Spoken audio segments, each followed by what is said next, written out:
Dieu traite avec votre cœur. Shalom bien-aimés dans le Seigneur. Notre méditation du jour s'intitule Dieu traite avec votre cœur. Première partie. Nous tirons notre texte dans Proverbe 4, 23 qui nous dit ceci. Garde ton cœur plus que toute autre chose, car de lui viennent les sources de la vie.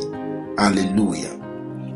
Souvent, beaucoup de gens blâment les autres ou les circonstances comme étant l'origine de leurs souffrances.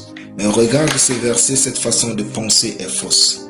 Car la source de la vie d'un homme ne vient pas de l'extérieur, mais de l'intérieur, du cœur.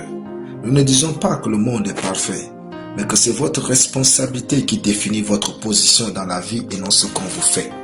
Prenons l'exemple de David dans 1 Samuel 19, 20 et 21. Le roi Saül, sachant bien qu'il était rejeté par Dieu, a combattu David qui allait le remplacer au point de vouloir sa mort. David était fugitif national et sa vie n'avait pas de prix pour Saül. Malgré la haine et les tentatives de Saül pour tuer David, David a gardé son cœur.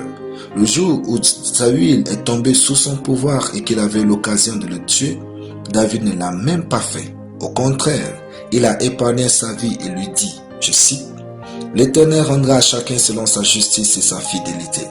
Car l'Éternel t'avait livré aujourd'hui entre mes mains, et je n'ai pas voulu porter la main sous loin de l'Éternel. Et comme aujourd'hui ta vie a été d'un grand prix à mes yeux, ainsi ma vie sera d'un grand prix aux yeux de l'Éternel, et il me délivrera de toute angoisse. » Fin de citation.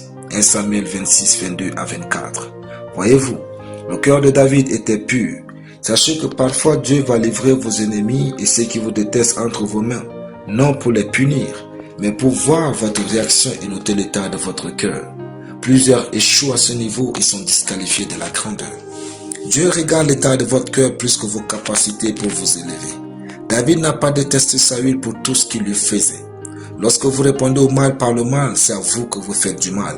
La grandeur de votre succès avec Dieu dépend de la qualité de votre cœur. La raison pour laquelle Dieu vous laisse vivre une série de souffrances, c'est pour préparer votre cœur à être bon. Sachez que Dieu brise tout le monde d'une manière ou d'une autre, mais c'est la qualité de votre cœur qui fait de vous le genre de personne que vous êtes. Dieu peut-il faire confiance à votre cœur avec la royauté comme David? Ou bien, si vous étiez David, allez-vous venger en tuant la postérité de Saül?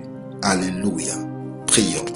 Père, je te prie de m'aider à ne point rendre le mal pour mal, l'injure pour l'injure, mais être bon au nom de Jésus. Amen. La lecture biblique en une année, Somme 146 à Somme 150. Soyez bénis, c'était le pont du ciel.